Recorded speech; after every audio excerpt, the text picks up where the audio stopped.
चलो, आज हम एक दूसरा और महत्वपूर्ण टॉपिक पढ़ने जा रहे हैं। इसमें से भी सवाल बन सकते हैं और इस तरह के टॉपिक से भी सवाल आते रहे हैं, ठीक है ना।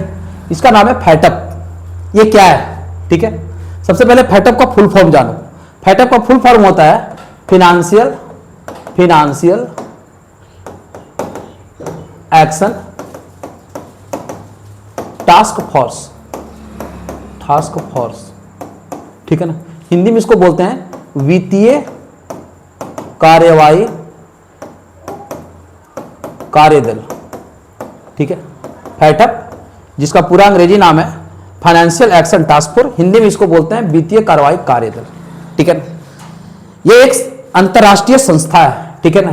ये एक जो है सो इंटरनेशनल ऑर्गेनाइजेशन है, संगठन है, जिसका काम है दुनिया भर में टेरर फंडिंग,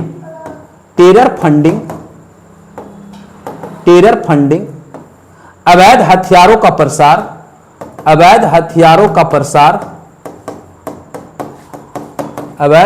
का प्रसार, मनी लॉन्ड्रिंग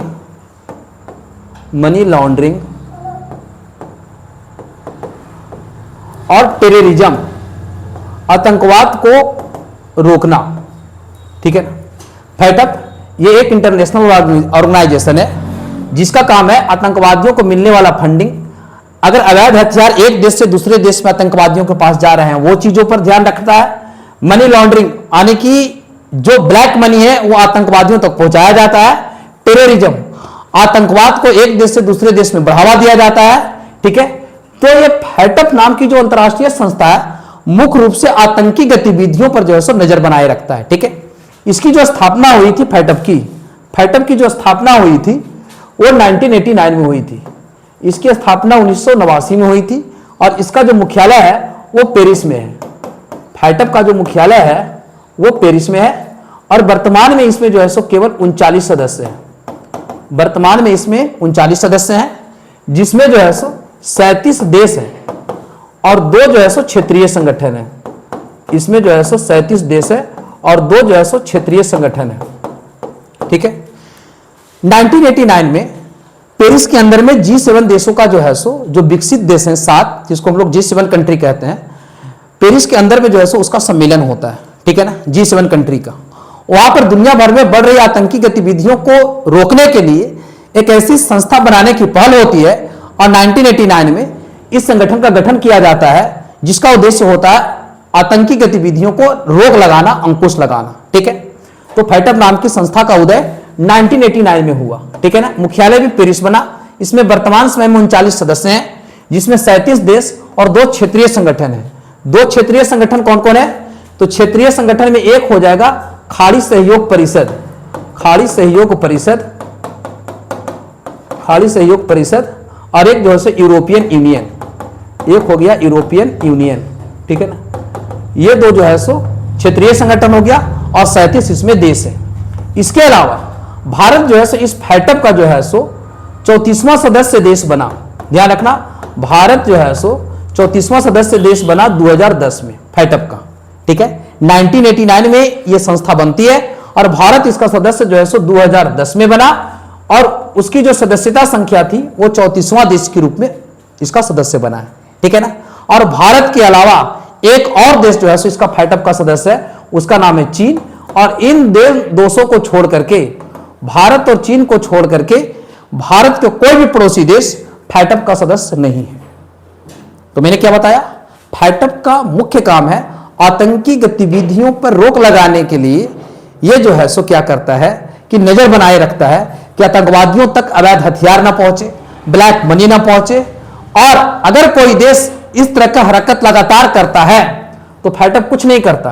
फैटअप जो है सो 2 प्रकार का लिस्ट जारी करता है। फैटअप 2 प्रकार का लिस्ट जारी करता है, जिसमें एक को हम लोग बोलते हैं ग्रे लिस्ट, और दूसरे को हम लोग बोलते हैं ब्लैक लिस्ट। ध्यान रखना, एक को बोलते हैं ग्रे लिस्ट और दूसरे को बोलते हैं व्हाइट लिस्ट, ठीक है।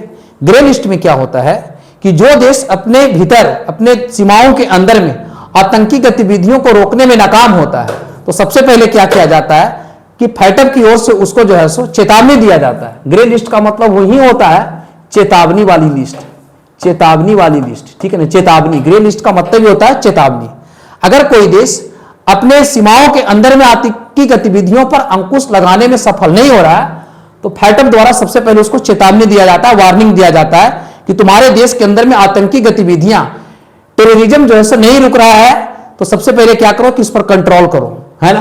अब लगातार चेतावनी देने के बाद अगर कोई देश अपने भीतर में जो है सो, अपने सीमाओं के भीतर में अगर आतंकी गतिविधियों पर नियंत्रण नहीं लग पाता है तो उस ग्रे लिस्ट से निकाल करके उसको कहां रख दिया जाता है, ब्लैक लिस्ट में।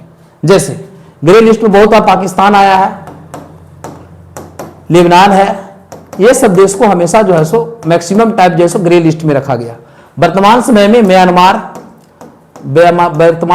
म्यांमार, उत्तर कोरिया, वही किम जोंग उन वाला उत्तर कोरिया, ये सब देश जो है सो ब्लैक लिस्टेड देश है। अब ब्लैक लिस्टेड क्या होता है?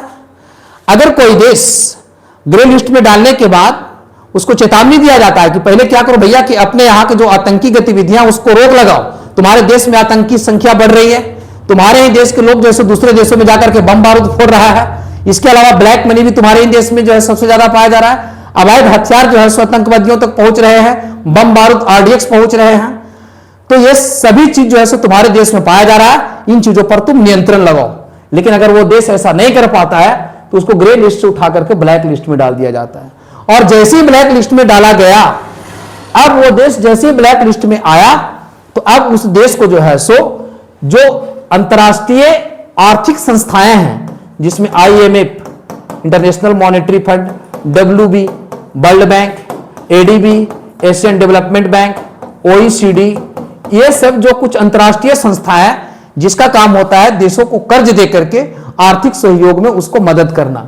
अब जैसे ही कोई देश ब्लैक लिस्टेड हुआ तो ये सभी जो अंतरराष्ट्रीय संस्थाएं हैं उसको जो है सो कर्ज देना बंद कर देती है, ठीक है ना। इससे आर्थिक जो है उस देश का नुकसान होता है और उसकी जो है सो तरक्की रुक जाती है ना। तो फैटअप, जिसका पूरा फुल फॉर्म है फाइनेंशियल एक्शन टास्क फोर्स, ये संस्था 1989 में बनता है। इसका मुख्यालय जो है सो पेरिस में है, ठीक है ना।